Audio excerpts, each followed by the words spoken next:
I would like to welcome you to a very special series of World Academy Art and Science webinars on the theme of technology and human security. My name is Mila Popovich. I'm a member of the Board of Trustees of the World Academy. And today I have a group of colleagues with you that will primarily focus on the social responsibility of science and technology, which were the concerns and the ideas and the visions that preoccupied the very founders of the World Academy of Art and Science 60 years ago. Here we are today, again, at the intersection of the human development, wondering which direction we will take and in what ways can possibly technology and science assist us towards beneficial development for all and primarily towards human security for all. The series is being conducted in support of the program and the project and the global campaign entitled Human Security for All, or HS4A, which you will hear refer us to very often during our conversations, a global campaign on human security for all launched by the World Academy of Art and Science in collaboration with the United Nations Trust Fund for Human Security. In January of this year, there was the official launch of the campaign.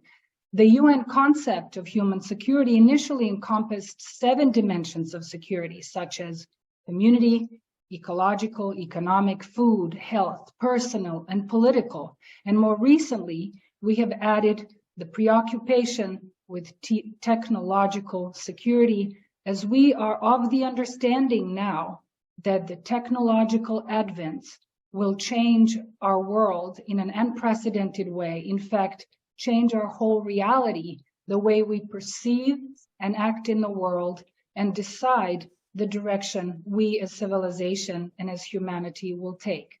Today is the very first webinar, but like I mentioned earlier, it will be only the launching and the opening of the larger series of what we now call WAAS, short for World Academy of Art and Science, WAAS talks on technology and human security as human security for all. Once again, welcome.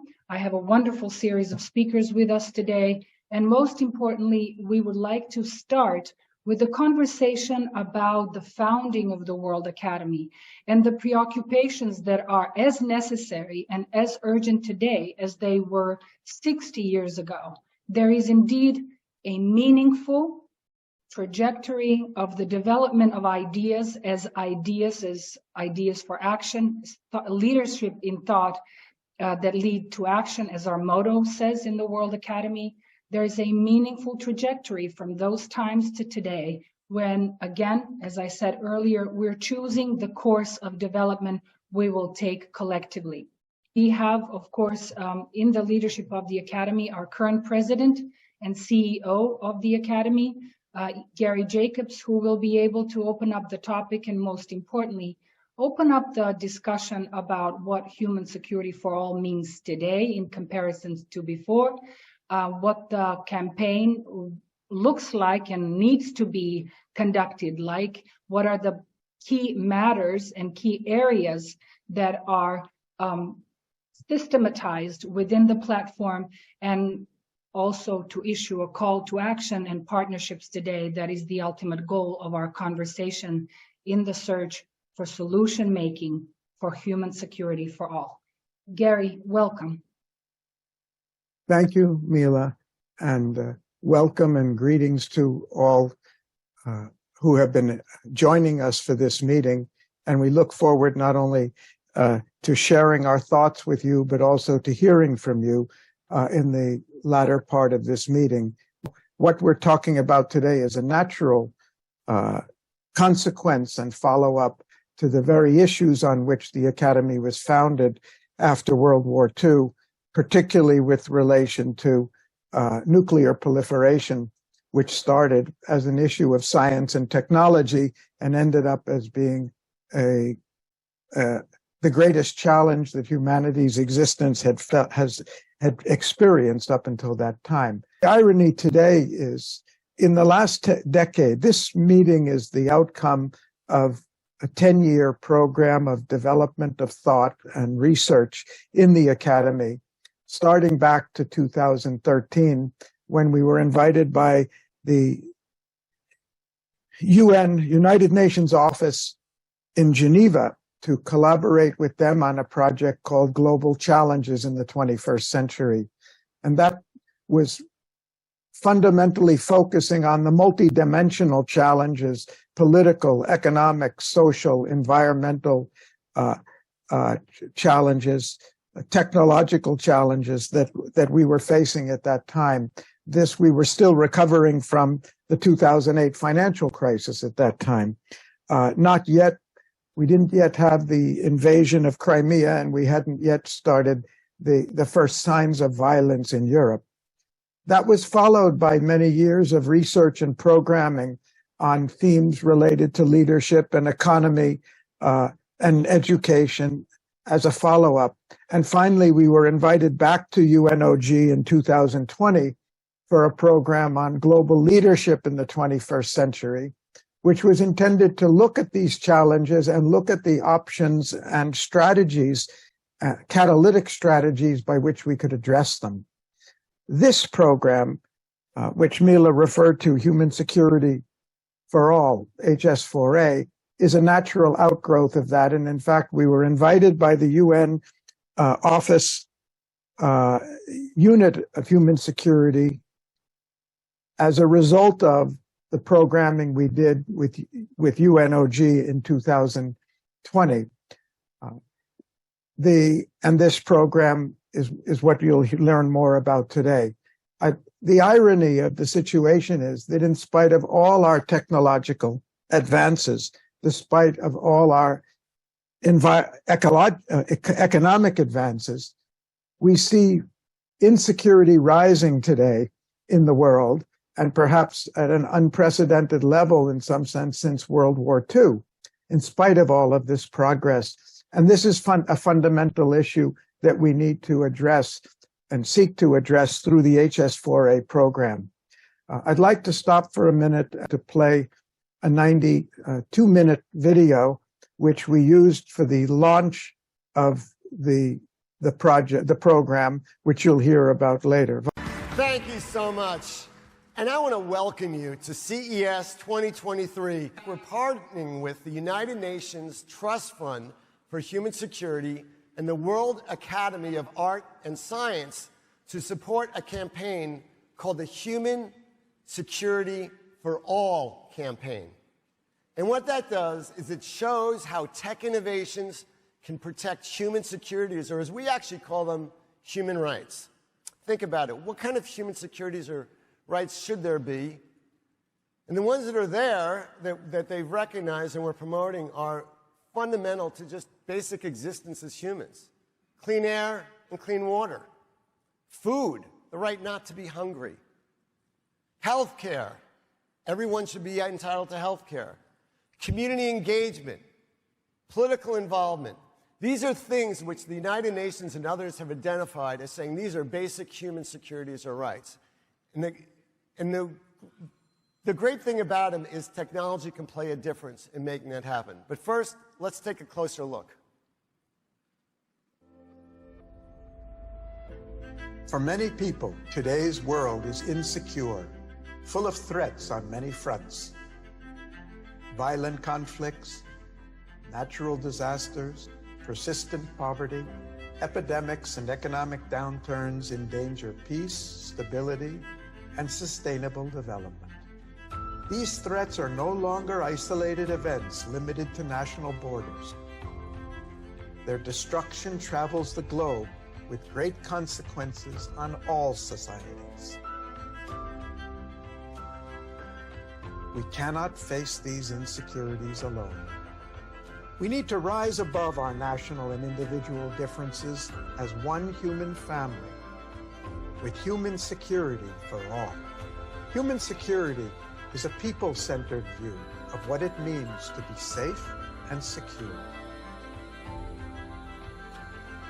Faced with unprecedented challenges, the world requires urgent responses and innovative solutions.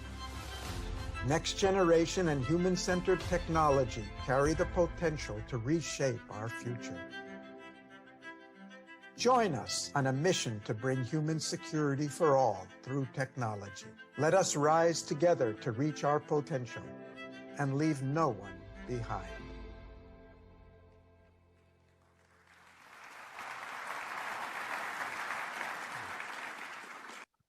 You'll hear more about that event in a few minutes.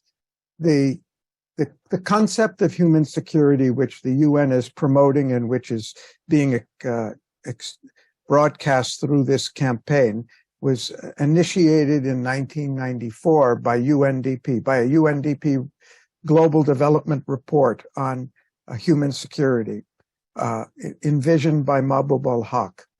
And this was right at the end of the Cold War, where the UN was trying to put up an alternative view of security that wasn't strictly defined by military preparedness or even by peace between nation states, but to look at security more fundamentally in terms of how it impacts on individuals and what we need to do. Peace between nations is certainly not enough to give us the sense of human security at the individual level. And that's the central concept here. The idea has been within the UN and been acted on for 25 years, but below the radar, because many nation states, particularly the most powerful, were preoccupied with the idea that security is about nations. And it's only recently, especially with COVID and the war in Ukraine and of course, climate change, that it's become obvious that even if there is peace between nations, severe threats to human security, the greatest threats we've faced since World War II, are still prevalent and in fact increasing in magnitude and potential impact. This campaign is about solutions. And what you heard is a focus on technology, which we're going to be talking about in this webinar series as one of the ways in which, one of the levers, one of the drivers we have for trying to enhance human security for all. And we've chosen it for a reason, and I think you'll get that from our discussions today. It doesn't cover all of the dimensions or all of the ways in which we can promote security, but it's a very powerful lever. By human security, the UN means it's focused on people. It's measured by the security of each and every individual, not just fatalities on the battlefield or military preparedness. So it's human-centered. It's individual-based. That implies that the individual is an important player in this. It's not just the decisions and actions by governments and large institutions. It depends on the participation and the message getting down and the benefit getting down to individuals and their participation in voicing what security means to them and how it can be addressed. And the campaign, which we launched in January, seeks to reach out to stakeholders at all levels and in all sectors of global society. We started, as you'll see, with the business community, and with good reason. We've already had discussions with the religious and interfaith groups, major groups representing hundreds of millions of people around the world. We've been addressing the environmental issues and the environmental community, the educational community, through collaboration with the social development, the Sustainable Development Social Network of 1,750 universities around the world.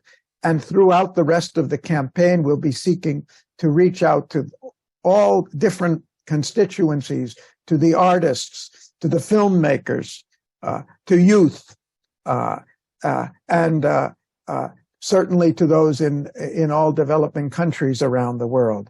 So the target is to not only spread a message, but to try to be a catalyst for action that can address the human security needs that we all face. And one thing about the human security is, and the risks we face today are, really nobody can be secure until we're all secure. That's very much shown. COVID reached out, it crossed borders, it had no regard for the boundaries of class or caste or religion or nationality, ethnicity. The war in Ukraine is already having vast implications on the whole global economy in many different respects.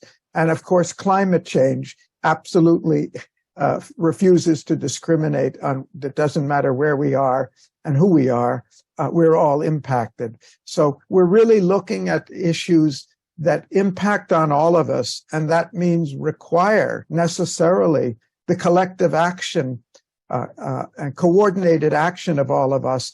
And so human security is directly related to the development and effectiveness of the multilateral system, because there's no way that we can address these issues simply at the national or local level. We can address minor manifestations of them, but without continuous development of multilateralism, there's no way we can coordinate the actions necessary to address them in their entirety. So with that, I will pass the baton. Thank you. Thank you so much, Garry. We'll talk more about the convergence of issues and the kinds of shift, especially shifts in coordination and social leadership that we need in order to address these issues. Now I would like to announce Ketan Patel, who is also a member of the World Academy Board, co-founder and CEO of Greater Pacific Capital, Chairman and Advisory Council Chair of Force for Good. As part of my introduction, Ketan, allow me to say that you recognized working in financial systems and educating investors and directing investor capacities. You realize that that is an enormous potential as a global system, that was your entry point in shifting one system that can affect systemic change in others.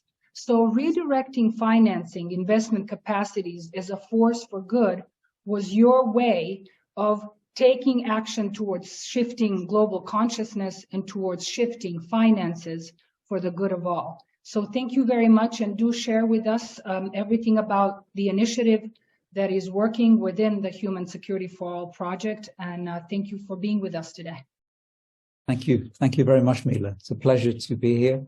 And thank you very much for that introduction to Force for Good and what we seek to do. I think the Human Security for All campaign is a fantastic campaign that aims to empower the individual by educating them on what they should expect to have as security, but at the most fundamental level in terms of food and shelter and so on, all the way up to their education and their empowerment to actually lead good lives with well-being. And so the concept itself is a powerful one. Force for Good works with financial institutions and technology companies now too, to establish what can they do to actually change the world for good, and how could they shift the model of capital and capitalism towards funding the SDGs. We had a great opportunity to publish and to present our report and launch it as part of the HS4A campaign at CES, which I know Walt Stinson will speak about a little bit later. But we had a chance to launch this report that said technology could help close the gap. Our work in Capital as a Force for Good had established that finance itself is funding the SDGs in record amounts. But unfortunately, those record amounts really only represent a few percentage points of the world's capital. And as we did our maths on how much money is needed to level up the world, we found the challenges were so enormous that you could actually end up needing half the world's money to be directed in a manner which was consistent with building security and sustainability. And so the estimates of the climate change costs alone are in the region of nearly $200 trillion. If we took the SDGs just to 2030, and we said, what does it cost to close those gaps?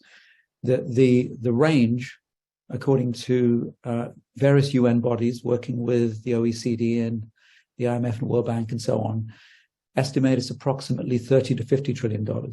At the other extreme, our calculations place it over $100 trillion. And we do have record amounts of wealth being created. In the last 5 or 6 years, we as a world generate nearly $500 trillion of wealth. And every year now are generating nearly $100 trillion of GDP. So it's not as if the money isn't there. What we find is 2% of the global wealth is being generated by 50% of the bottom of the pyramid. So the bottom of the pyramid gets approximately 2% of that wealth generation. And so it's a tiny amount. And if you pile on top the challenges of climate change and then just basic conflicts, income disparities, the migrations that are happening as a result, the SDGs have been set back a lot. And so the opportunity to achieve those SDGs requires the sort of radical thinking that we hope Force for Good, working with HS4A, the Human Security for All campaign, can start to think about and push out. And I will point to a few things that matter in the work that we've done that are worth noting, perhaps. So the first is that this gap has been growing because of the pandemic. In particular, that gap has gone up nearly 60% during the years of the pandemic. We found as we studied technology and the technology industry that technology can bridge this gap and probably reduce the cost of that funding dramatically and solve for perhaps 40% of the SDGs. That's fairly conservatively done, but we think 40% of the gap in the SDGs can be solved by rolling out existing digital technologies. And these technologies are fundamental to 103 of the underlying 106 targets that underlie the SDGs. So investing in innovation and breakthroughs would lay the foundation for a more prosperous society for all.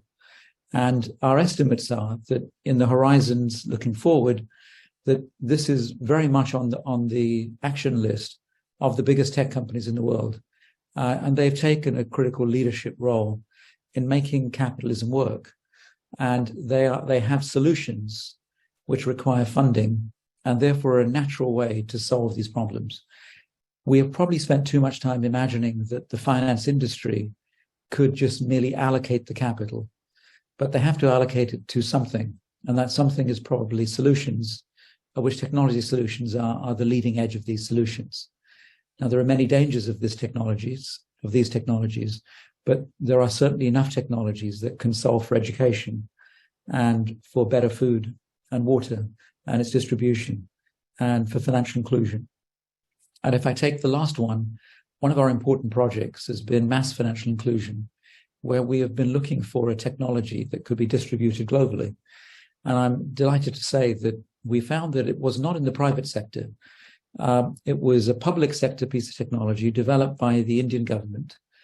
And in the last 8 years, just over 8 years, 500 million people were brought into financial inclusion in India. They were given a bank account, a debit card, an accident insurance policy, a savings account, and a small low-interest loan.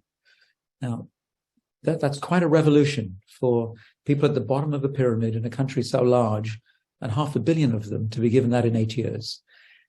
The Indian government will be transferring that technology to the rest of the world, so the rest of the world can adapt it to their own situations and use it to drive financial inclusion in their countries. And I'm delighted that we were part of the international launch of that at the United Nations, which was held about 10 days ago. And so we see the makings of one of the foundations of prosperity, which is financial inclusion and basic identity being solved potentially through technology. I could speak much more on the technologies that might be helpful, but I think I should pause there and come back to discuss that some more. Thank you. Thank you very much. This is more as a way of introduction of the platforms and possibilities, and we can definitely delve into ways and systemic pathways of implementing things or bringing solutions forward. And now I turn to Walt Stinson, who is a fellow of the World Academy, who is a business consultant and founder and CEO of ListenUp, as well as a chairman of Prosource and a treasurer at the Human Security for All campaign and platform. Walt, you recognized a particular opportunity to accelerate the platform and the concept through the business community. And in fact, it is through particular techno-business community that you saw in just in conjunction with what Ketan was saying. The technology carries with itself an unprecedented possibility of accelerating the change, equally good and potentially or detrimental change. And this is what we are deciding now. I think the key, as I'm sure you have discovered, and you will also explain to us, how you managed to mobilize the entire technological community to shift towards the notion of human security for all. But we will all agree, as I think this idea comes from the World Academy of Art and Sciences, is the key is the mechanism for coordinating partnerships, for coordinating global action for social transformation, which is that process of social learning and social leadership that we need. And we seek a way of coordinating those joint efforts across industries, across segments of society, across nations towards this effort. So I really appreciate all of your work. At this point, it is life's work, and I'm delighted for you to share with all of us the kind of breakthrough that you made for this effort and this initiative. Thank you, Mila.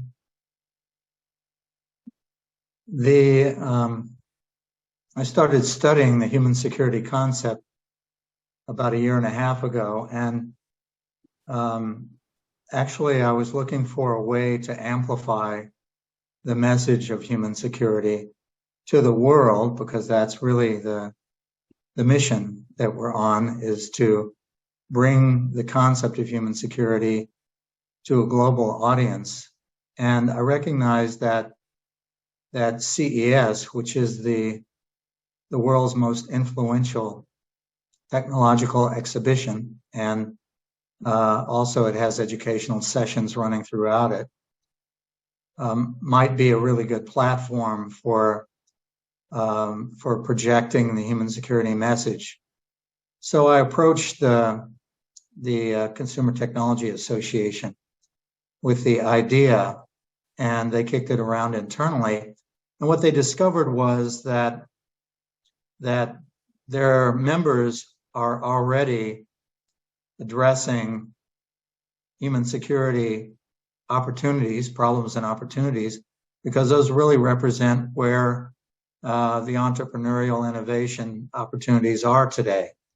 I think that there's a consumer aspiration for human security. I think that there's a regulatory environment that's developing and has been developed to promote the concept of human security.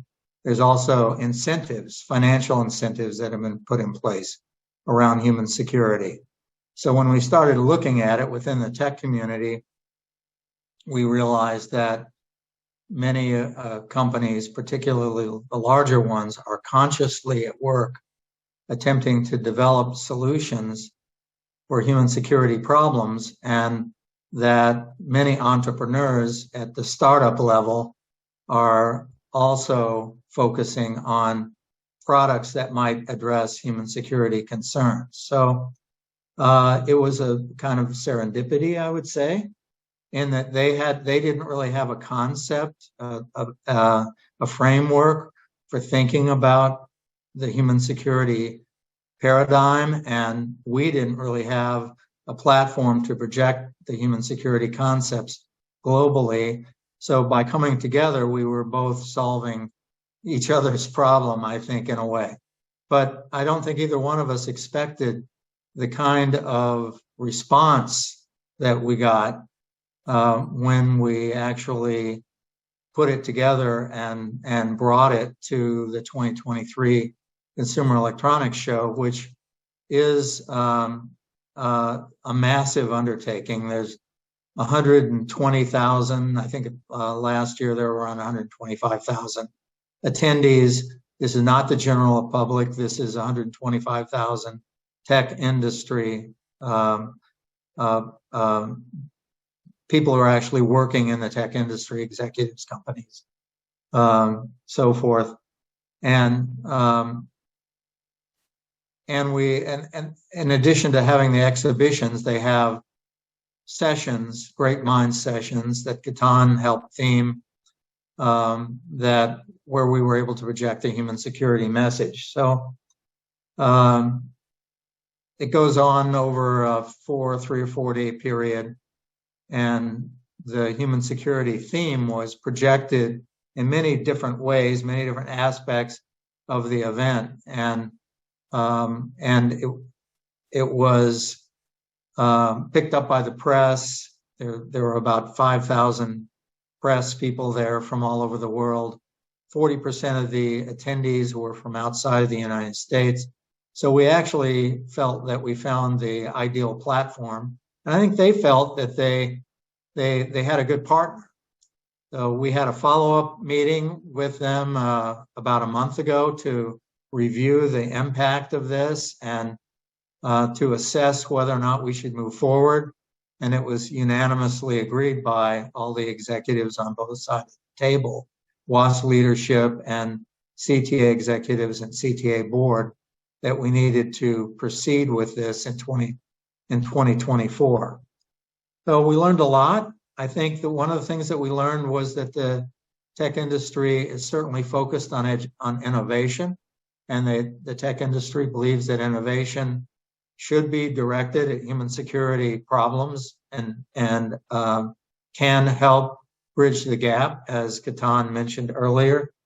I think we also learned that they don't really want to focus on the risks and threats posed by technology, that they need to be prodded by WAAS in order to really open up to those possibilities. They'd much rather point to the positive aspects of technology and how technology has lifted the world up. I think another thing that was evident to me is how much the industry focuses on the developed world, how little effort and energy is being put towards the 2% that Ketan was mentioning earlier, that represent 2% of the GDP. It's only natural that that would take place because there isn't a lot of money there, but I argue that there's a tremendous amount of opportunity there.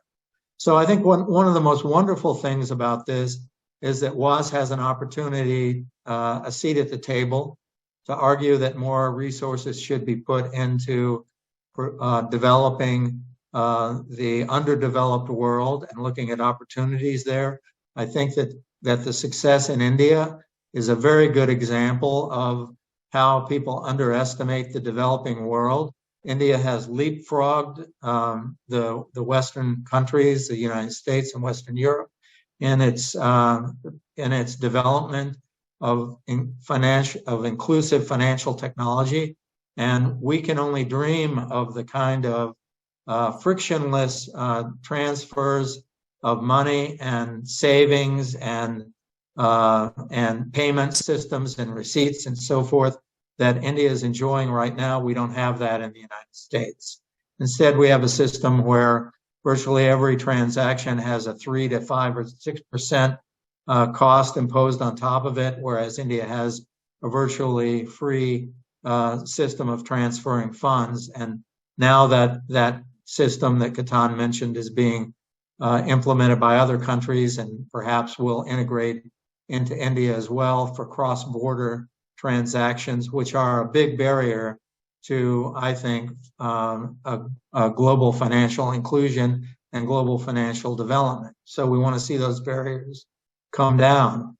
So I could talk all day about this. I think that it's a very exciting development for WAAS and for the world and for the tech industry to have WAAS as a partner, bringing these thematic concepts to the industry to help the industry organize itself around what I believe are the world's greatest threats, but also the world's greatest opportunities. And I also want to emphasize something that Ketan said earlier, the role that tech can play in closing the SDGs. Tech scales exponentially. I think that's why we feel that it has so much promise for closing the SDG gap and addressing human security issues. Tech is something that where the cost of the tools and the implementation is actually going down, not up. And the power is going up, not down, in a very short periods of time. So we have reason to be optimistic about the solutions that tech can bring to the table and the lowering costs associated with that. I would also like to emphasize how important it is for the underdeveloped world to be connected to the internet. It is a travesty that we don't have interconnectivity or connectivity inclusion. So Ketan has been talking about financial inclusion. We also need to bridge the digital divide and connect the world to the internet, and that in and of itself would help us address the SDG gap and help elevate the global community. Thank you so much. Thank you, Walt. One of the fascinating paradoxes that one sees in the industry, and by the way, I should remind everybody here that members of the consumer technology associations are the giants such as Microsoft, Amazon, eBay, right? I'm saying that these are... Yeah, the PTA represents the entire consumer electronics industry, from software to hardware. It's so important to mention that. So what we have seen, I mean, the giants, the conglomerates of this kind are indeed tapped into the needs of and aspirations of people, because that's how they develop the products. But they have, as industries, been organized around profit and not around people.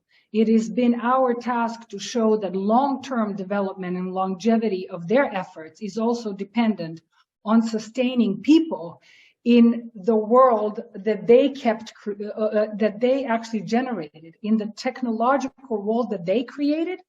It is in their interest to sustain people wholesomely and long-term. And in that sense, the wonderful mirroring effect that World Academy has is to provide that social consciousness towards, like Ketan would say, finances and capital, and you were saying technology and business, and how important it is to have that sense of social responsibility, how good it is for the business long term, because by goodness, you have to have people and the planet to keep making business in. And now the things are slightly kind of pivoting around the concept of human security for all, with the full consciousness of the leadership in the business world to see what is the proper direction, not to mention the fact that we are unleashing technologies that will transform their industries and they're even endanger their own capacities to run their businesses. That's the other side of the challenges. But I will circle back quickly to Garry for shorter comments regarding this notion of this social consciousness, around the fact that as World Academy for 60 years has been repeatedly calling for social responsibility of science and technology, and the kind of role knowledge and science need to play in society.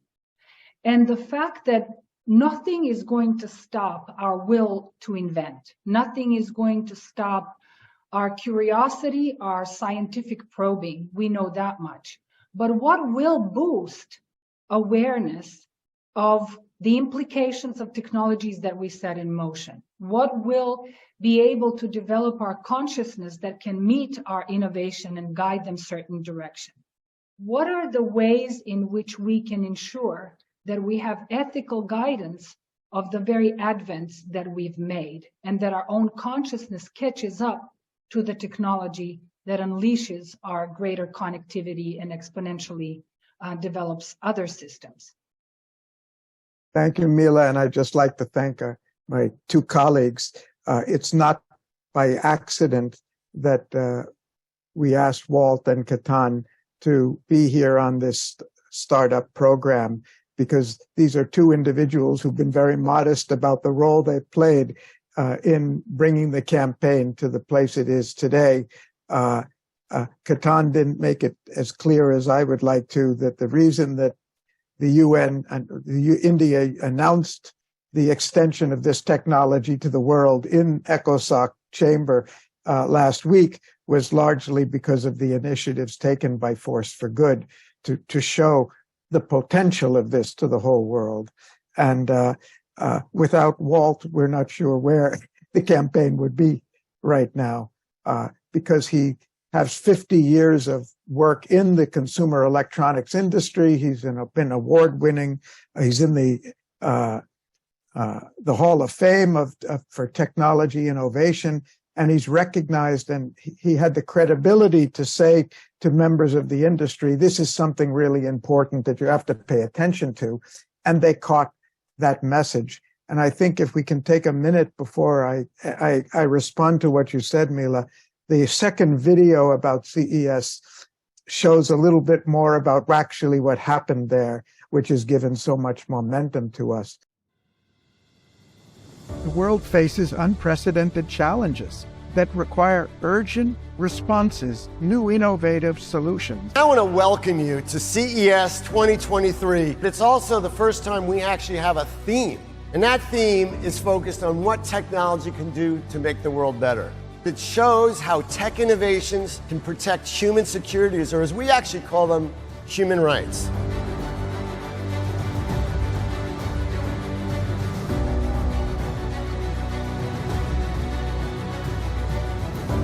It's a critical theme, especially in these times, where as a result of the pandemic and the war in Europe and long-standing issues, the world might not actually achieve the UN Sustainable Development Goals. The governments are not set up to solve these problems, and governments still look at their responsibility as pretty much localized and nationalized, but the problems aren't, and the solutions aren't either. Probably the most organized parts of global society today are our major corporations, which are global, which see global markets, which have a global reach. Human security is something that any business executive can apply in their own company. It basically is a prevention-oriented, context-specific concept that can start and should start in your own company. Human needs are ultimately the thing that drives market growth. There are real opportunities here for companies that can understand what the human needs are and how they're changing, not just where the traditional market opportunities are, but where the emerging opportunities are. The problem is 50% of the planet is not connected. And so we need to solve that problem, or we are at risk of leaving 50% of the population behind. And that means that there's no human security for those people, but we can't kid ourselves. It means there's no human security for any one of us. We think it's very important that the companies that can make this impact and the sector that can make this impact have declared intent to do it. And that's part of the mission that we're on, is to encourage that to happen. We have a common goal, which is achieving the SDGs, and how do we have all the key stakeholders come together to ensure we don't leave 3 billion people behind? We've got to dramatically change our idea of education and what the next generation should be learning to prepare them not only to live in the complexity of this world, but to understand it and understand the changes and where the opportunities are unfolding. Technology is heavily underutilized, but now we know that they're not just entertainment and communication devices, they're also education devices. None of us can solve that problem alone. We need these partnerships to make this happen. Next generation and human-centered technology carry the potential to reshape our future. Join us on a mission to bring human security for all through technology. Let us rise together to reach our potential. And I think Ivo's come in at a very important point, because we've been stressing technology, not only because technology can be part of the solution, but in the founding of the Academy, it turned out that science and technology were also part of the problem. And that's the story that we wanted. We had requested Ivo to start off with at the beginning of this, but he's come in at a perfect time. Ivo, can we please give us the positioning of why we're here today in terms of the work of the Academy, and why what we're doing today is not something extraordinarily different. It's a natural continuity of the reasons for which the Academy was founded. Back in the middle of the last century, of course, it was realized that our world really is the best ever on one side, on the other side is extremely vulnerable and also is self-destructing. We now know, unfortunately even worse, that within a decade or decades, we will destroy both natural and human resources. And of course, if we are stupid to start any war, we can do that not in decades, but in days. So all this, in a way, was understood in a way or somehow sensed by those people who were mainly responsible for building weapons of mass destruction. And we have to really admit it was us scientists who really built the weapon of mass destruction. The last one was, of course, unfortunately, the nuclear weapons. And this is a very serious situation, which then prompted Russell to invite Einstein and then another 9 scientists to issue the famous Russell-Einstein Manifesto, which concludes with the words, "Remember your humanity and forget the rest." And then 2 years later, after in 1957, the Pugwash movement was actually established. And Pugwash movement is not an academy, is not even an NGO, properly speaking, but it is based on impeccable science, and that is what really, very important. But nevertheless, these same people, or most of them, thought that it would be important to establish the World Academy. And of course, it was done in 1960. When we compare the World Academy with all of the other academies, and what do I mean by all the other academies? Academies established between actually during the 17th and 18th and 19th and part of the 20th century. These are the first one, Accademia dei Lincei, and then Royal Society, Académie Française, Leopoldina, and so on. What is the characteristic of these academies?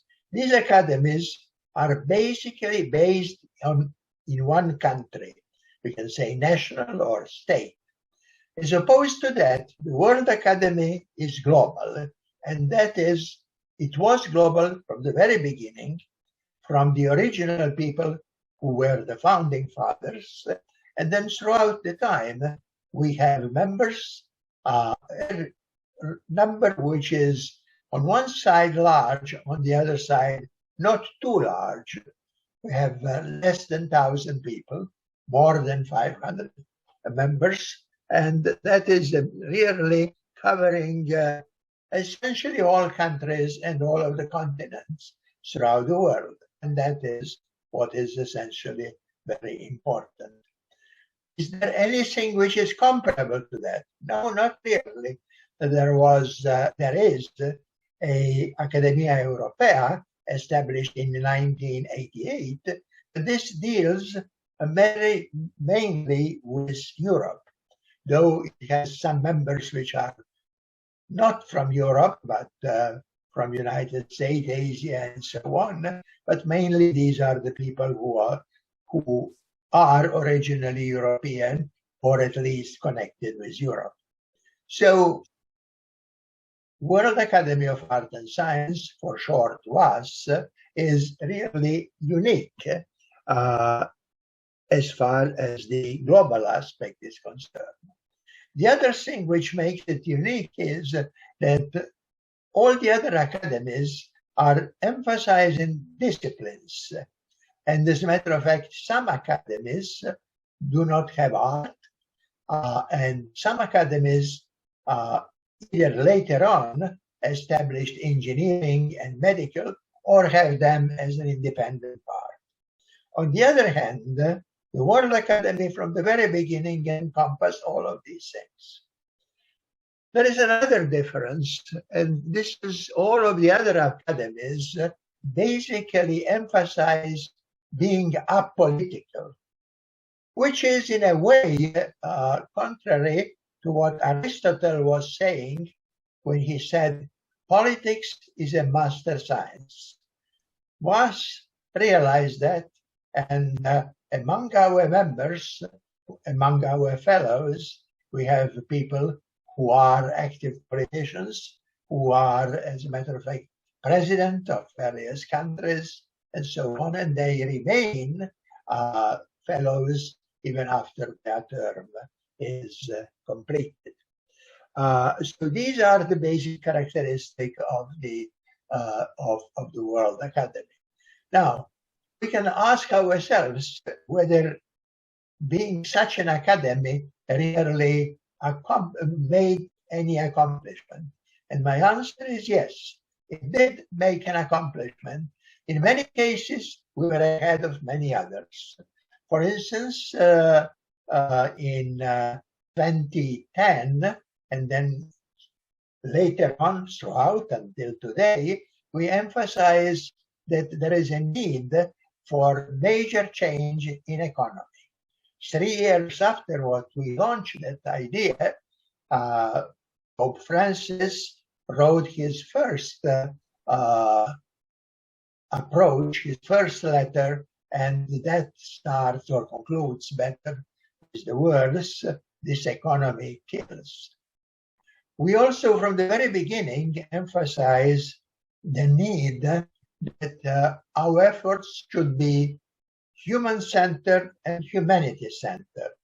And of course, in that way, when we say human-centered and humanity-centered, we of course link to our ancestry, which is at least 10,000 years old, the famous sentence, "Love thy neighbor as you love thyself."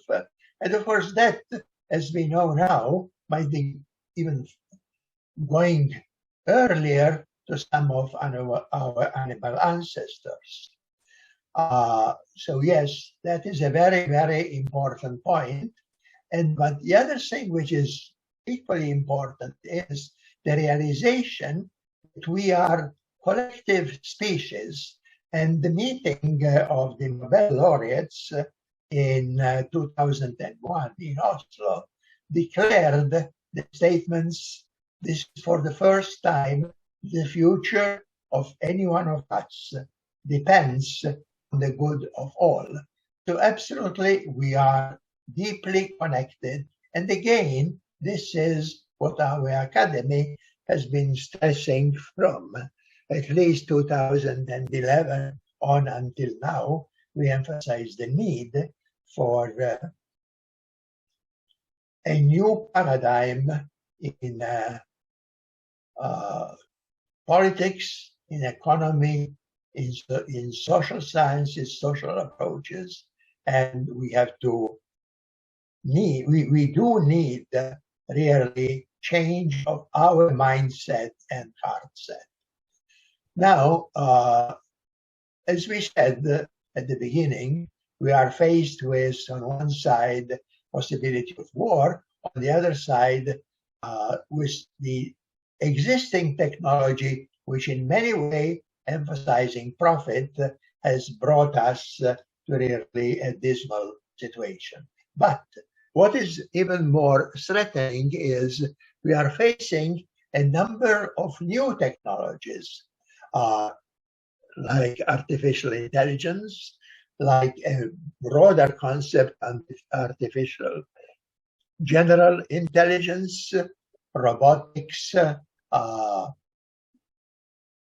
all the way to life sciences, synthetic biology, cognitive sciences, and so on, cognitive technology. And these are, in many ways, of course, obviously will be, like it always was throughout our history, beneficial, but they will have this double feature that they can be destructive.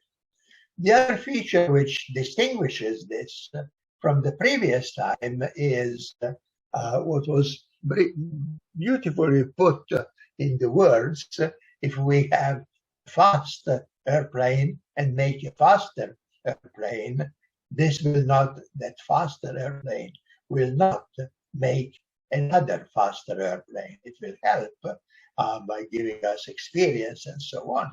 But in the case of the artificial intelligence, a good computer is capable of producing even better computers. And that is actually this famous connection between science, technology, and innovation, which is self-augmenting and self-increasing. And that is extremely important. Is actually self-perpetuating and self-augmenting. Let us remind us that in the relationship of science and technology, technology until the 19th century was considerably ahead of science. Then in the late 19th until today, actually it is science which is the major leader in new technologies. But now comes actually, as we said, in this case where a new computer will make a better computer, we come now to this unique connection between science, technology, innovation, and of course, this demands essential new changes in our approach to economy, to mindset, heart set, and political sphere in which we are. So we are faced with the unique situation, and our academy actually is unique in that respect. It covers all of these things.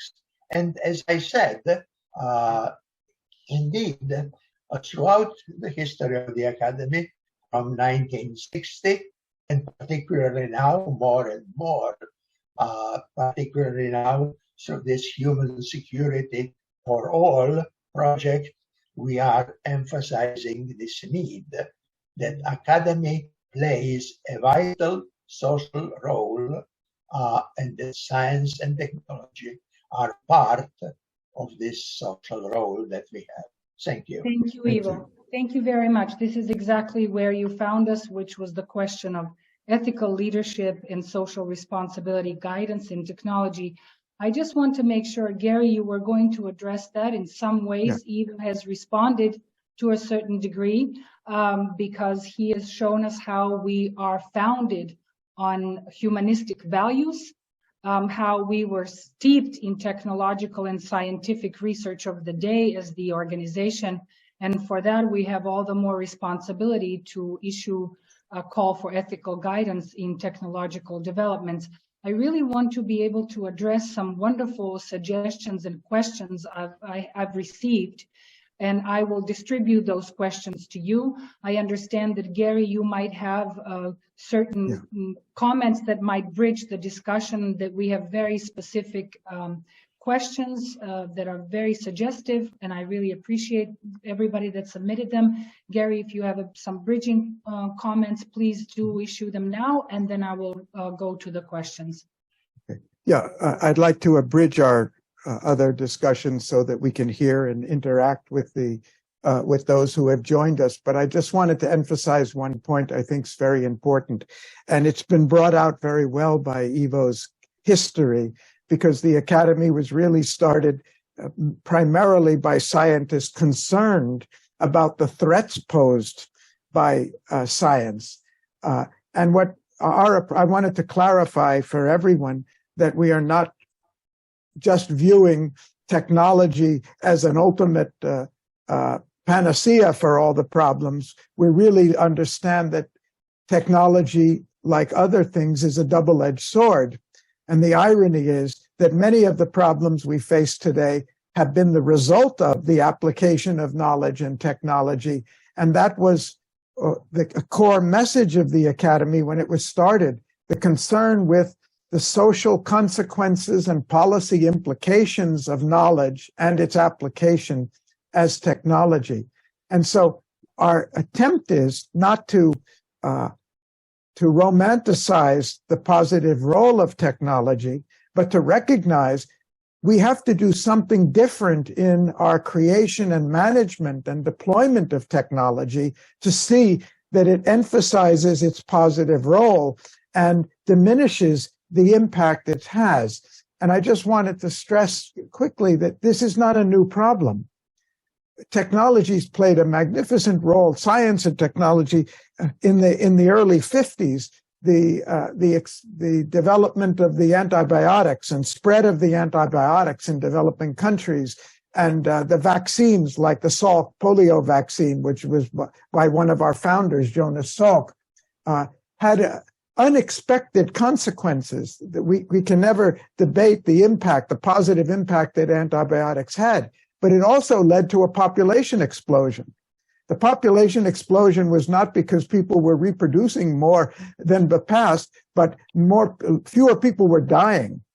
And I think it's an important lesson for us in looking at how we manage the development of knowledge and technology in future, that we understand that the problems arise to a large extent from not anticipating other consequences and side effects from a unilateral, a unidimensional deployment of new knowledge. And that's one of the things the Academy has been arguing for, a strong emphasis on reorienting education, because this fragmented approach to education that isolates different activities and different sectors encourages these blind spots where we get a result in one area that has opposite results in other areas.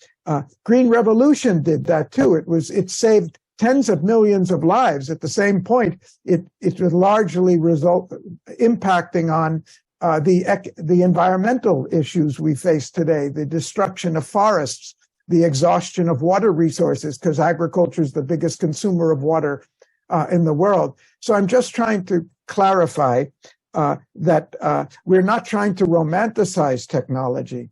We're trying to look at technology from both sides. Today, there are a lot of people who are very much concerned with the existential threats posed by the growth of technology. In fact, we have a working group in the Academy, and some of our members are present here, looking at those existential threats and working with the UN on them as well.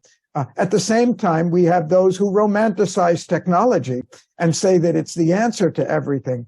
And we don't fall into either of those groups. Our position is it's a double-edged sword. And how can we manage this power, this enormous power, in such a way that we get the maximum of benefit out of it? And how do we have to change our thinking, our education, our research, our governance systems, and our business systems in order to bring out that positive and minimize the negative? And my final comment is, the UN is thrilled by the fact that we've been able to engage in the largest, most important, most powerful business community in the world with this. And I think there's something we want to stress is business today is probably the most global institution we have. And our problems are global and our solutions have to be global. And so it's not just that the businesses are developing and deploying technology, but they have something else. They have an organization. And our challenge, which Ketan was referring to in finance, is money is there, but how do we mobilize the financial system to effectively address our issues and give the priorities where we need them? And so technology is not the only lever that we want to look at in HS4A, but it's certainly one of the most powerful. And the combination of the two, business and technology, are ones that have been largely neglected by the multilateral system. In fact, they've had little contact with them. In fact, the UN is seeking connection through us, through the Academy, through this relation, to try to offset those imbalances. Thank you very much. I'm just going to bridge as best as I can our conversation between questions and what we laid out here. and to also connect why is it that we also today speak of the history of the World Academy. All the facts have been covered, but the central issue at stake is that we have two grand convergences. One grand convergence of existential risks that Garry mentioned, anywhere from climate to migrations to poverty to inequality to pollution, you name it. And the other grand convergence, the technological convergence of particularly not just AI in general, but different grades and levels of accelerated and increasingly, progressively federated knowledge built into AI that becomes self-learning and self-generating, from narrow to general to superintelligence, combined with synthetic biology and nanotechnology. Humanity sandwiched between those two may come to a serious impasse.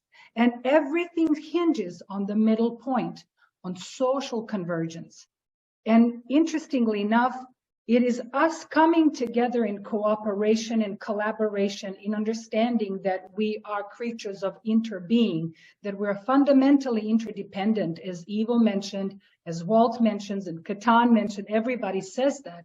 We're fundamentally interconnected and interdependent, and all of our systems that we have created through social contracts are also interdependent. So where WAAS found itself is that all of a sudden, due to lack of globally trusted place, organizational space for bringing the social convergence together, for bringing social sobriety and sincerity for action for this platform, we found ourselves all of a sudden being approached from different directions to say that you just might have that moral authority to lead this kind of call to action based on the founding, based on the values and the vision. And we find ourselves at the place of saying, how do we do this? By goodness, how do we do this? And this is a part, WAAS talks are a part of the outreach to you, to everybody, to all the associations, about all different channels, to hear those solutions, questions, to open up the space for discussion that should lead to social convergence, that should hinge technology to help us meet existential issues. In that name, with that framework, I would like to read some comments and see if I can put together some comments and maybe assign somebody to them and in conjunction address them. One of the suggestions, which speaks directly to what I just said and everybody else said, why WAAS, why now, and what is the potential? Frederick Arma said that multi-stakeholder platforms, hierarchical considerations, and cross-scalar interventions are also critical for ensuring human security in the context of technological advancements and transformations.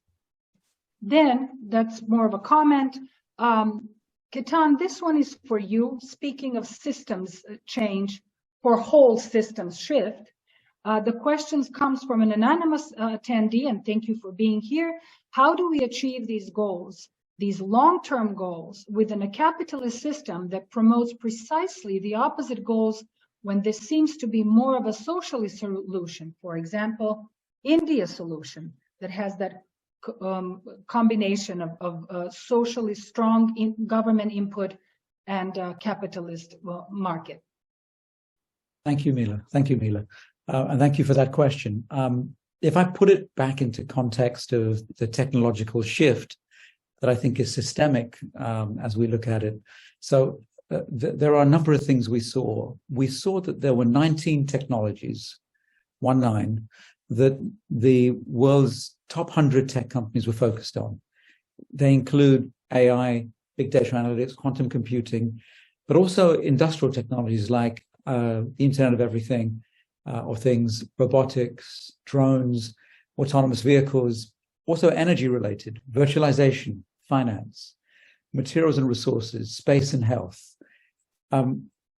All the top 100 in some way are involved in this, but what we see is there is a heated pursuit of some of these technologies above all else. The hottest competition is in AI and big data analytics, and somewhat also in quantum computing. The next biggest is energy and industrial technologies. That commands a huge amount of interest. Nearly 2/3 of the industry leaders have something in IoT. And for example, nearly 60% have something in smart grid technologies. Then virtualization and blockchain are both transformative technologies, attract nearly a half of the biggest tech companies in the world. And then you have technologies that can leapfrog everything that we have today in the world: space, advanced health, material sciences. And something like 20% or so of tech companies, of the largest tech companies, are focused on that. And countless entrepreneurs who see this as a way for them to end up changing the world. So I would say the systemic change is already underway, which is you take innovation and you use it to actually change the system itself. And anyone stuck in the old system of thinking the future will be built on huge industrial factories full of lots of people working large numbers of hours for small wages, that future is gone. Building that on fossil fuels is a future that clearly the leaders of the tech industry recognize is yesterday's world. And so we're in this very painful transition where the success of almost everything that we consume today was built on something that now pollutes the world, puts us in climate change risk, and creates other existential risks, including migration, those that have and those that don't have. At the same time, you have the biggest innovators and countless innovators all over the world imagining a different future, investing in the technologies that they think will create this future. And so in our Tech as a Force for Good report, which is available on the website, Force for Good, forcegood.org, we highlight three interesting things. One is that there's a level one where we connect everybody and give them access. And that probably gets us 20% of the gap between on the SDGs solved. Then there is distributing existing technologies. And that adds another 20% in terms of closing the gap with the SDGs, amounting to our 40%. And then there's these innovations, which actually create a completely superior future. Now, money, I think, will just follow that because these are all hugely profitable things to do. It's not a choice not to invest in these things. To not invest in these things means you're investing in the things that were yesterday's world and getting destroyed. And so this is the excitement. The challenge we have in the West is that the future is not going to be built by the West. Approximately out of 10 billion people by 2050, half of those will be in Asia. Another third or so will be in Africa. Now, it cannot be built by the West.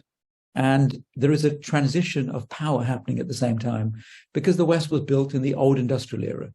Of course, those countries in the West that are not run by populists, but are run rationally for the good of the world and the good of their citizens, will be leading in this transition too.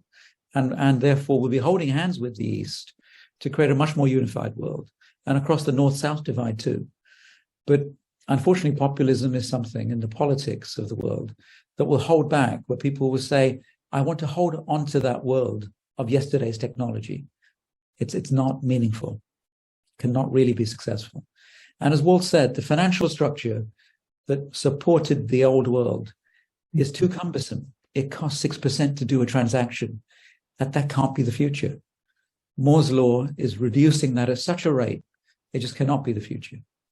And so this is the excitement of the world we're in. With all the threats and all the conflicts, there is this massive opportunity to create good and to create a much better world. Thank you so much. The grand squeeze, right? The impossible, unbearable condition that is just prepping us for the explosion of potentially breakthrough rather than the other way around.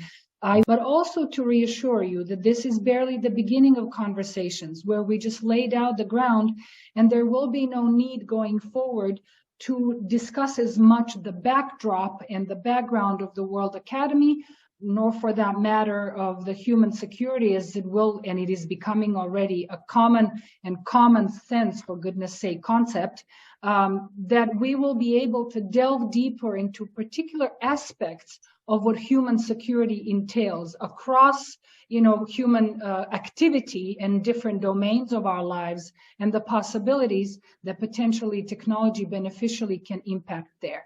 So Mila, sorry. Yes. Mila, could I inject just 1 minute? Someone asked the question, why the World Academy? Why now? Because we're in another transition. The Second World War was a transition for the world. And at that point, the people that founded the World Academy were experiencing massive, disruptive, discontinuous change. And we're in that phase again. And Ivo touched on it, and he spoke about how important that was. And under Garry's leadership and the trustees, a new path is being forged again, where the World Academy steps up to the challenge of saying, what does this look like? And it's the World Academy of Art and Science, with the humanities guiding us and the science guiding us to a better place. And it's fantastic to see the World Academy rise to this challenge at this time of big change and big risk. Thank you very much. I will address the most recent comment that came, because it just a good bridge. Ted Trzina, thank you so much. Ted says protection of biological diversity hasn't been mentioned and needs to be included specifically in HS4A, not just as an adjunct to climate change. I'll be in touch about this and helping the colleagues of WAAS. Ted, to reassure you, we were very aware of that dimension, foundational dimension, because we cannot be the children that ate our own mother and that got upset that she wasn't around to make us dinner. You know who I'm talking about, the Mother Nature. So I hear you clearly. One of the conversations early on was that we wanted to call this planetary security. There were strategic reasons that we need to focus on human consciousness and place it within security, and the conversations of UN for this. So just asking for a little bit of leeway of understanding that we're highly aware of this. I want to turn now to Mila, just one sentence. The second biggest event that we have participated in was EarthX, which is the world's largest environmental exposition, and that was where we did something similar. And we totally agree with what Ted has said, and recognize human security itself depends so much on the security of every living thing on Earth. We cannot thrive without it. And that's the way, and that's the message that we gave to EarthX. Yes. Olivia Bina, our dear colleague, I support the need to expand our focus on all life. Indeed, thank you, Olivia, and that's why the conversation about interbeing and fundamental interconnectedness and interdependence of all life forms. Now, Elsie Mayo, who says, thank you, Garry, and hello, Elsie. WAAS has brought the new narrative that business and society have been reaching for. HS4A's compelling brand that speaks to the human longing for safety and at the same time gives business a respectable role for capitalism. Now, the last part of her comment and question, I would like to turn to Walt. Walt, how is WAAS planning to help business bring integrity to their commitment? After all, the sustainability movement also appealed to the heart, but failed in its intended impact for society, says Elsie. Thank you, Mila. We have messaging. We don't have any power to force industry to do anything.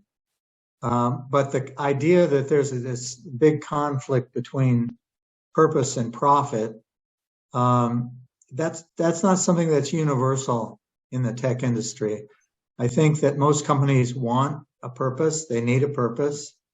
I think the response we've seen is that they're resonating with the purpose that we're providing to them. I think clearly there are some companies where their purpose has become profit, right? They're not in sync with the needs of society, the aspirations of the people of the world, and they're not helping to solve some of these problems. clearly there are some companies like that. But in the tech industry, for the most part, the companies do have a purpose. They do want to align themselves with the human security concept. They do want to help move it forward. The board of directors of CTA has Google on it, has Amazon on it, has other major corporations, and they've endorsed the human security concept. I think this is really encouraging. So I think that we don't really have the stick, we have the carrot. My pitch is that the profits of the future are going to be made by solving humanity's most pressing problems. If you ignore addressing humanity's most pressing problems in your business activities, then you're setting yourself up for long-term failure as a company. As we want to be as compelling with that argument as we possibly can.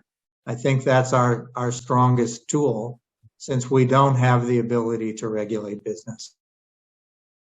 Thank you very much, Walt. I'll read a wonderful comment from Michael Marion, our dear colleague, as an add-on to what just Walt said, to honor his comment. Regarding Walt Stinson on, quote, bringing the concept of human security to a global audience, end quote. Quote, Michael says the task requires multiple champions making multiple presentations on multiple media to multiple audiences, stressing reduction of costs and existential threats and promotion of serious sustainability with appropriate technology and policies. Thank you, Michael. We definitely take that as an add-on and a dialogue with Walt's comments. I also want to move forward to another comment that we have here from Michael and add another thing. Please understand, dear colleagues, as I said earlier, this is just barely the beginning. What I find really reassuring and impressive is even your critical comments are very, very precious. And then we will get to work in our WAAS Talks series on more details and more different technologies and different domains. So towards that, I will read what Michael Marion again sent us 3 concerns. If whoever wants, I will open this one up for if you could do a kind of a lightning round if you want to address any of these parts. And then if we have more questions or concerns, I will read them because some of the questions and concerns are setting us up for the next webinars. Michael Marion says that he has 3 concerns. 1, some specific examples of existing tech frontiers would help, as well as areas that need tech developments. Number 2, human security overlaps with SDGs and should be compared. Arguably, a better focus for the 2040 agenda that will succeed the 2030 agenda will not be met. That will not be met. And number 3, also compare increasing existential risks and human security, a race between the two.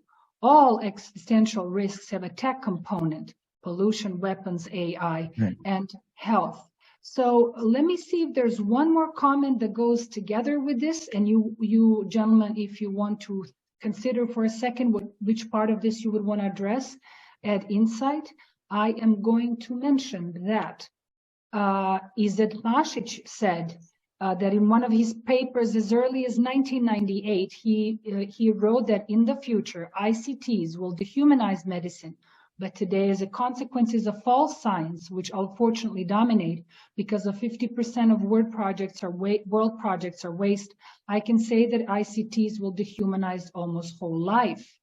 And I will finally add Olivia Bina's comment, put it in the pool for comments.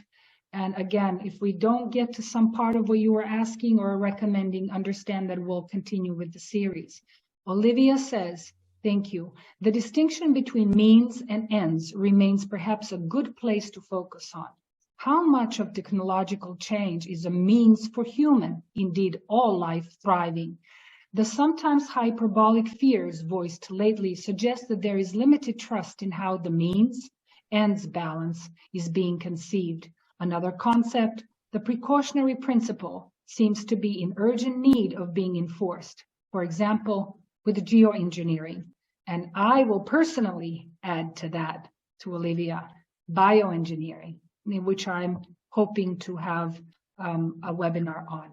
So I would say maybe we should honor Ivo. Ivo, if you have a brief to the point to these questions, comment, that would be appreciated. We have very little time, and we'll do a lightning round of solutions, proposals. Thank you, Mila. Thank you all. I have learned a lot from these last comments of speakers and questions, which you, of course, put.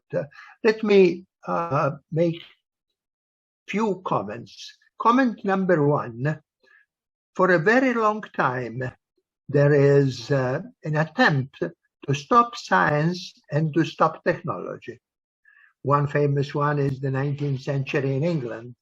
Then there was a meeting in Asilomar, and I know that Federico knows more about that. And there is a recent effort now to stop artificial intelligence. There is no way to do that. As a matter of fact, all scientific disciplines double their achievements, their progress, with the characteristic time between 5 and 8 years.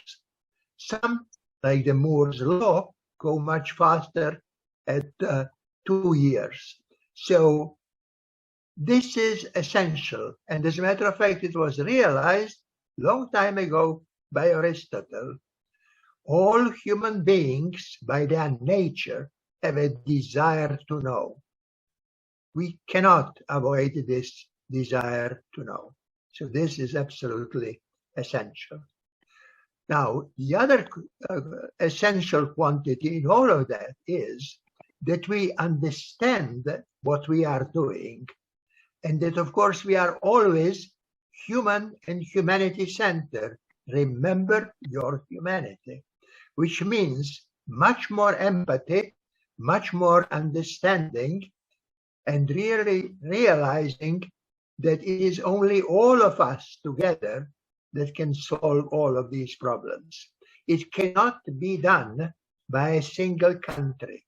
In that quote of the Nobel laureates, one of the sentences says, "Stop going behind the walls to protect your special interest." No, we are all together, and this is what is essentially important to realize. We need more empathy, we need more compassion, and more understanding. Thank you. Thank you. And indeed, what we would like to have happen is to have a webinar on values and value drivers for this kind of cohesion that needs to happen of social being in order to move things forward. Please, who would like to go next in your round? Ketan, you seem to be ready and eager. Please. I'm keen to do it. I thought there were some very interesting, very specific questions around technology. And let me take that, given we did some of the work on this to find the answers. So the existing technology industry is pursuing three kinds of initiatives. Number one, those that make a breakthrough and transform their organizations so their organizations make an impact. What Walt talked about, profit and purpose. Then number two, those breakthroughs that impact the world for good and are profitable to do so for them. Number three, those breakthroughs that build a future that the world doesn't have, which if they made the right breakthrough would be transformative for everybody. And so these are the three levels we're seeing. If I get a bit more specific, so if you take an example like education technology, you would end up saying that the theme is almost like an investment theme. It's educational inclusion. The solutions are various forms of ed tech. The SDGs impacted are SDG 4, SDG 16, and SDG 10.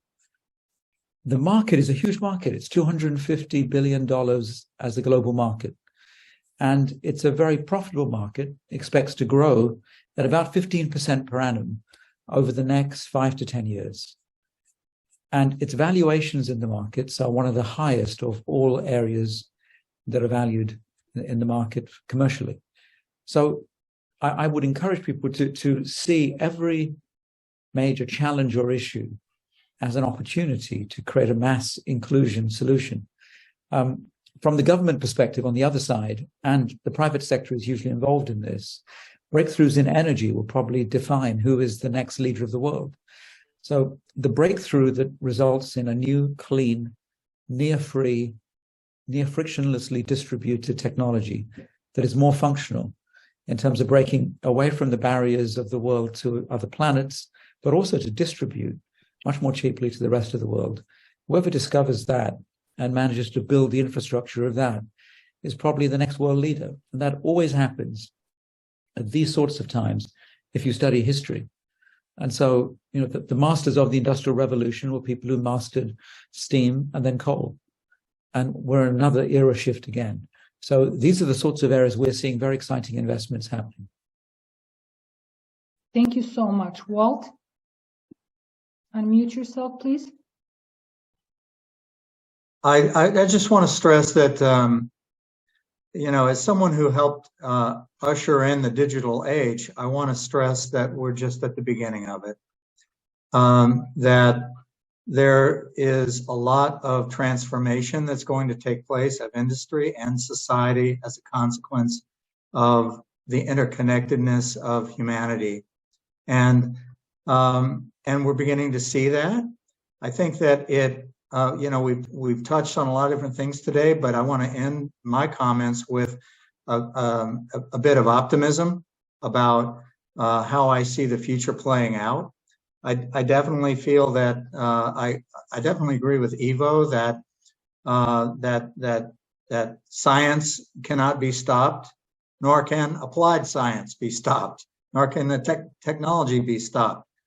These things are a human aspiration. We're driven to understand, to know, and we're facing a lot of problems right now. Many of them are existential in nature, but we have more power to address those issues than we've ever had in the past. We have more tools to address them, and innovation is taking place at a faster pace than it's ever taken place in the history of mankind. So I'm very optimistic about the future and where it's going to lead us. Thank you so much. Garry, I would leave to you to wrap up the session. We are a little bit over time, and I'm very grateful to everybody that stayed. Again, reassuring you that we'll take all of your suggestions and concerns into consideration and devise the series around particular issues in order to lead towards the wrap-up, and probably a wrap-up comment that is only a proper beginning for our conversation is something that came from our dear colleague, Yul Anderson, who, Yul, you will forgive me if I slightly change your comment. I think you'll actually appreciate my liberty here. Yul says, all of the comments are great. I am concerned about the weakest. This is where I interfere, say the most vulnerable, because I think they're the strongest. About the most vulnerable, namely marginalized young Africans, which share similar development issues like former slaves in the US. While the elderly want to live forever, the youth are tired of starving. The youth will use technology to advance their aims. It just seems to be a concern about youth advancing to leadership and the elderly holding on to power at all costs. International Decade for People of African Descent is looking at the technological issues to reaching SDGs. You have definitely touched on a very particular social nerve that we have discovered about youth engineering and designing their own future and taking things in their own hands. But even that, we need to make sure that it's united youth and not, again, replicating, systems of dominance and overpowering. I'm very grateful for your comment, and I will leave that only as an opening to a proper beginning for our conversations, while at the same time, I'll leave it over to Garry to round off today and open up the next round. Thank you, Mila, for wonderful moderation of this. And it's very appropriate that we end on the topic of youth, because we are only the old edge of our campaign team. And we've got a very young, vibrant, dynamic, and highly motivated team that are doing a lot of the work that make the campaign spread. And in the subsequent meetings, you'll be meeting some of them too, and hearing their voice directly. In fact, we're collaborating with the UN has a group of youth leaders. And in the last 3 weeks, we have, let's say, recruited 3 or 4 of them who are dynamic, wonderful young people, very bright, very eloquent, who have volunteered to join our campaign to strengthen the youth outreach of it. And we have not talked about that part, but the youth outreach is a critically important part. And you'll hear from some of the people who are leading that in subsequent webinars. I'd just like to quickly touch on a couple of issues Mike has raised about the race between risk and existential risk and human security is very aptly put. And we're aware of both sides. The emphasis on technology is only one of the drivers and one of the solutions. And we laid this out in our work with the UN in Geneva in our previous programs also. It's not enough that we have technology. Technology and social organization are inextricably interlinked with each other. The internet is not just a technology. It's a form of social organization that enables us to relate to one another in ways we have never done before. The Financial Inclusion Project that Ketan very briefly touched on is as much an organizational innovation as it is a technological innovation. And so we are looking at all the drivers. Governance is absolutely critical, and that's a topic that we'll be coming back to very much in subsequent meetings. We've been focusing for the last 10 years on education, and Academy's taken a very strong position that there has to be radical transformation, not only in our delivery systems, but in our content and in our pedagogy. But we believe those things are possible, and education can be part of the driver and solution for that.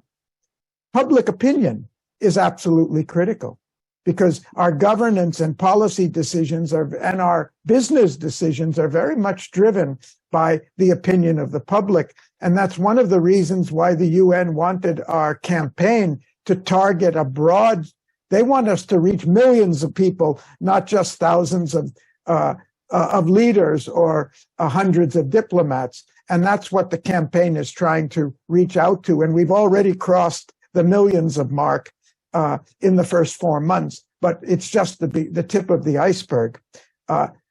Social aspirations are a critical determinant. And how do we help stimulate the transformation and the awakening of global society and values in the society is an issue that the Academy has been grappling with and that we have to think about.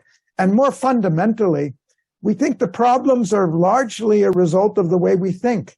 The fragmented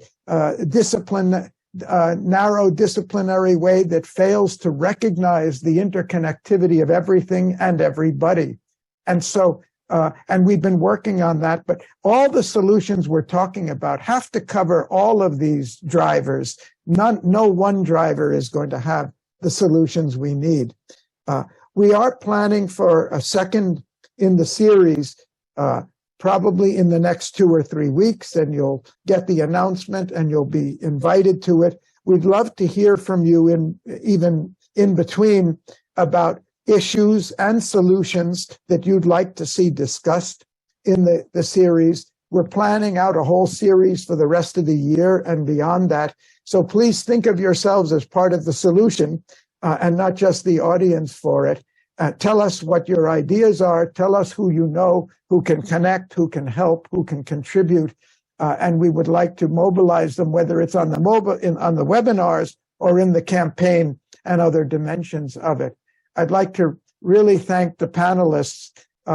It's a wonderful, diverse group of perspectives on this, which I think really captures the essence of what the Academy wants to be about and is in the process of becoming.